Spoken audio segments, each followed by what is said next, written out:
বাংলা, জয় মামাটি মানুষ, জয় মমতা ব্যানার্জি। কিচ্ছু কালকে বলেছে কিচ্ছু হবে না। রাজু কি আর ব্যবসা করতে পারবে এখানে? আর পারবে না, দিবে না তো বললো, আর দেবে না, না টোটাল পুরো আমার বন্ধ হয়ে গেছে। নমস্কার, আমি রাজু ঘোষ।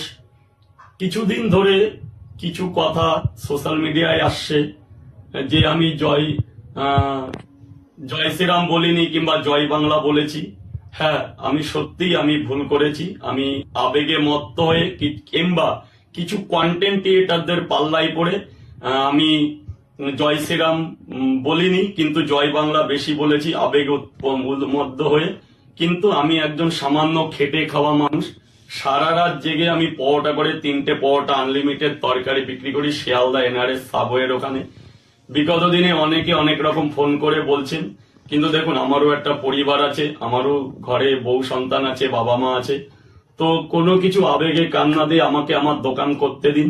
আমি চাই সেই 14 বছর আগে ফিরে আসতে, যখন আমি খুবই দরিদ্র ঘর থেকে ছেলে, আমি 2টো পরোটা নিয়ে কলকাতা স্ট্রিট ফুটে বসি। আমি সেইভাবেই আমার জীবনযাপন করতে চাই। আমি কোনো রাজনীতির কথা বলতে চাই না আমার দোকানের ওইখানে, কারণ আমরা খেটে খাওয়া সাধারণ মানুষ। আমার রাজনীতির কথা বলা সাজে না এবং আমি কোনো রাজনীতির মধ্যে থাকতেও চাই না, কিন্তু কিছু কন্টেন্ট ক্রিয়েটার আমাকে এগুলো করিয়েছে। আমি তারপরেও সবচেয়ে বড় ক্ষমা চেয়ে নিচ্ছি। একজনের প্রবচনায় পড়ে আমি শিব মন্দিরে মাংস খেয়েছি, যেহেতু সে বারবার বলেছে আমার বাড়ির মন্দির। একজনের প্রবচনায় পড়ে, তার জন্য সমস্ত বাসীর কাছে আমি ক্ষমা প্রার্থী।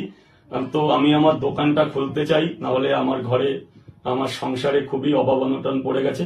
আমি এভাবেই আমার ব্যবসার মধ্যে থেকেই থাকতে চাই এবং আমি সোশ্যাল মিডিয়া থেকে দূরে থাকতে চাই। নমস্কার। যে আমি নাকি বলেছি যে আমি বাড়ি ছাড়া এবং যে কোনো দল থেকে আমাকে কিছু করা হচ্ছে, কিন্তু সম্পূর্ণ মিথ্যা। আমি বাড়িতেই আছি, আমি ভালো আছি, আমি সুরক্ষিত আছি। যেহেতু যে পার্টি হোক জিতেছে, খুবই আনন্দের কথা। আমিও হিন্দুত্ব হয়ে বলছি জয় শ্রীরাম, জয় জয় শ্রীরাম। কিন্তু আমি আজ 2 দিনের মধ্যে দোকানও খুলছি।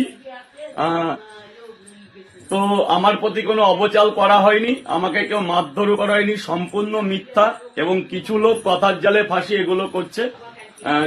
আমি ঘরেই আছি, আমার বাড়িতেই আমি আছি এখন। আমি আর 2 দিন পর আমার দোকান খুলবো।